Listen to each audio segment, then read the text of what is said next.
নমস্কাৰ, আজি হৈছে 11 জানুৱাৰী। অসমৰ লগতে ভাৰতৰ বিভিন্ন প্ৰান্তৰ পৰা আজি ৰাতিপুৱাৰ কেইবাটাও খবৰ আহি পৰিছে। এই মুহূৰ্তত জনাইছোঁ আজিৰ প্ৰথমটো খবৰ। মহিলা আত্মসহায়ক গোটলৈ ভাল খবৰ মুখ্যমন্ত্ৰী ডক্টৰ হিমন্ত বিশ্ব শৰ্মাৰ। এই মাহৰ ভিতৰতে লাখপতি বাইদেউসকলে পাব ধন। মহিলা আত্মসহায়ক গোটলৈ ভাল খবৰ দিলে মুখ্যমন্ত্ৰী ডক্টৰ হিমন্ত বিশ্ব শৰ্মাই।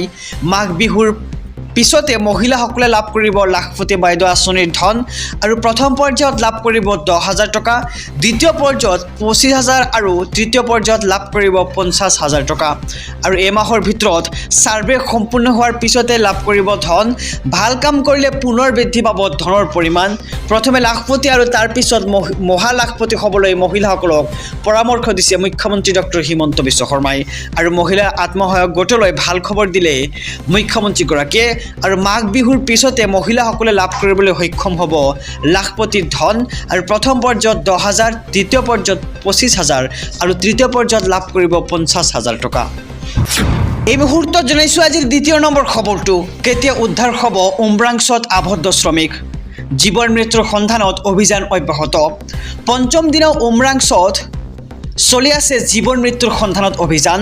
অভিশপ্ত 3 কিলোৰ দুৰ্ঘটনাস্থলীত এতিয়া কেৱল অনিশ্চয়তা। কয়লা খনিৰ ভিতৰত জীৱন থকাৰ সম্ভাৱনা প্ৰায় নিশেষ হৈ পৰিছে। 12ৰ পৰা 15জন শ্ৰমিক এতিয়া সন্ধানহীন আৰু পাৰত কেৱল কান্দোনৰ ৰোল দেখিবলৈ পোৱা গৈছে।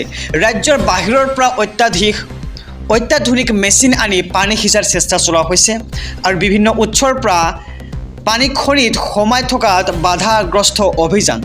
আৰু কেৱল কয়লাহে আহৰণ কৰিছিল উমৰাংচত, নাছিল কোনো ৰোড মেপ। দুৰ্ঘটনাস্থলীৰ কোনো স্পট ড্ৰয়িং নথকাত জটিলতাৰ মুখত এতিয়া বিশেষজ্ঞসকল।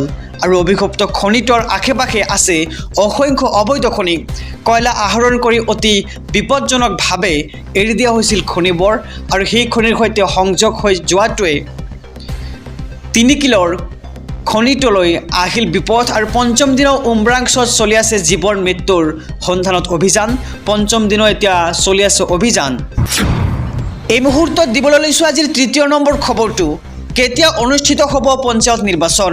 পঞ্চায়ত নিৰ্বাচন নহ'লে নাপাব কেন্দ্ৰীয় আঁচনিৰ সুবিধা। এই মুহূৰ্তৰ খবৰ জনাইছোঁ আমাৰ সমূহ দৰ্শকক যে কেতিয়া অনুষ্ঠিত কৰা হ'ব পঞ্চায়ত নিৰ্বাচন। ইয়াক লৈ ব্যাপক চৰ্চা চলিছে। পঞ্চায়ত নিৰ্বাচনক লৈ মন্ত্ৰী ৰঞ্জিত কুমাৰ দাসৰ ডাঙৰ মন্তব্য। গুৱাহাটী উচ্চ ন্যায়ালয়ত আজি পঞ্চায়ত নিৰ্বাচনক পুনৰ শুনানি গ্ৰহণ। ন্যায়ালয়ে অনুমতি দিলেই ৰাজ্যত অনুষ্ঠিত কৰা হ'ব পঞ্চায়ত নিৰ্বাচন আৰু বিসংগতি থকা পঞ্চায়তক বাদ দি নিৰ্বাচন অনুষ্ঠিত কৰিব লাগে বুলি আবেদন ৰাজ্য চৰকাৰৰ। পঞ্চায়ত নিৰ্বাচন অনুষ্ঠিত নকৰিলে ভাৰত চৰকাৰৰ আঁচনিৰ পৰা বঞ্চিত হ'ব লাগিব। আৰু এবছৰৰ ভিতৰত নিৰ্বাচন অনুষ্ঠিত নহ'লে বন্ধ হৈ যায় কেন্দ্ৰ চৰকাৰৰ আঁচনি।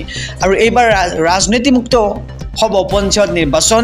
আৰু কেতিয়া অনুষ্ঠিত হ'ব পঞ্চায়ত নিৰ্বাচন ইয়াক লৈ কিন্তু ৰাজনৈতিক মহলত ব্যাপক চিন্তা চৰ্চা চলি আছে। আৰু পঞ্চায়ত নিৰ্বাচনক লৈ মন্ত্ৰী ৰঞ্জিত কুমাৰ দাসৰ ডাঙৰ মন্তব্য। গুৱাহাটী উচ্চ ন্যায়ালয়ত আজি পঞ্চায়ত নিৰ্বাচনক লৈ পুনৰ শুনানি গ্ৰহণ কৰা হয়। এই মুহূৰ্তত জনাইছোঁ আজিৰ চতুৰ্থ নম্বৰ খবৰটো। আপোনাৰ একাউণ্টত ধন সোমালনে? ধন নোপোৱা হিতাধিকাৰীয়ে ক'ত কৰিব অভিযোগ?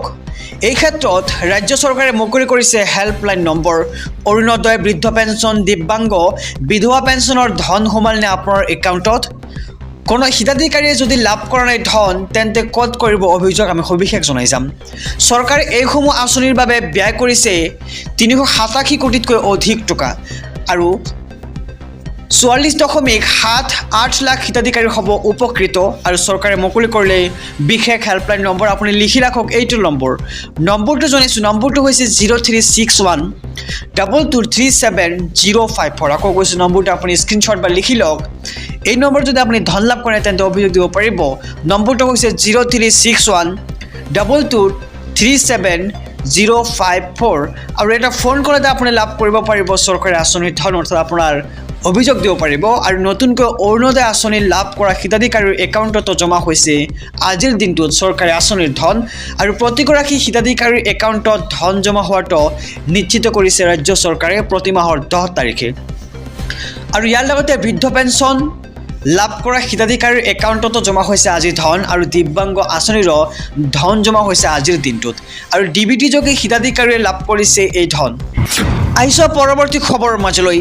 মিস্ত্ৰী জগালিৰ বাবে ভাল খবৰ শীঘ্ৰে লাভ কৰিব চৰকাৰী ধন আপুনি এতিয়াই কৰক আবেদন পকা মিস্ত্ৰী কাঠ মিস্ত্ৰী ৰং মিস্ত্ৰীৰ লগতে জগালীসকলৰ বাবে আহি পৰিছে এক ভাল খবৰ নিৰ্মাণ ক্ষেত্ৰৰ সৈতে জড়িত শ্ৰমিকক চৰকাৰে প্ৰদান কৰিব ধন প্ৰদানৰ বাবে মুকলি কৰিছে নিৰ্মাণ সখী পৰ্টেল নামৰ এখন পৰ্টেল আৰু শ্ৰমিকসকলে আবেদন কৰিব লাগিব এই পৰ্টেলৰ যোগেদি কি প্ৰক্ৰিয়াৰে আপুনি কৰিব পাৰিব আবেদন আৰু আবেদনৰ বাবে আপোনাৰ কি নথিপত্ৰৰ প্ৰয়োজন হ'ব বা বাধ্যতামূলক কি নথিপত্ৰ শ্ৰমিকসকলে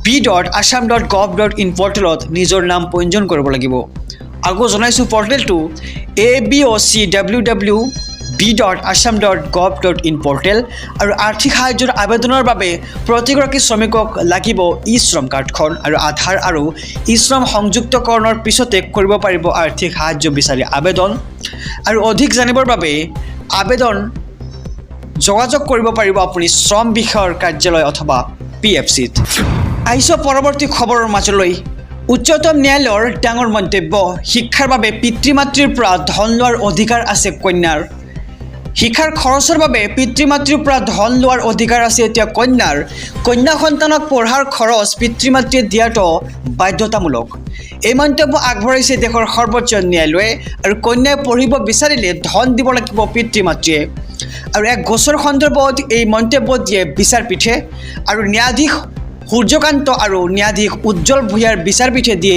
এই ৰায় আৰু কন্যাৰ পঢ়াৰ ক্ষেত্ৰত খৰচ বহন কৰাটো পিতৃ মাতৃৰ এক দায়িত্ব বুলি এতিয়া উল্লেখ কৰা হৈছে আৰু কন্যা সন্তানে পঢ়া জাৰি ৰখাটো এক মৌলিক অধিকাৰ আৰু উপাৰ্জনৰ সীমাৰ ভিতৰত থাকি পিতৃ মাতৃয়ে পঢ়াৰ বাবে খৰচ দিব লাগিব কন্যাক আৰু শিক্ষাৰ খৰচৰ বাবে পিতৃ মাতৃৰ পৰা ধন লোৱাৰ অধিকাৰ আছে এতিয়া কন্যা সন্তানক পঢ়াৰ খৰচ পিতৃ মাতৃয়ে দিয়াটো বাধ্যতামূলক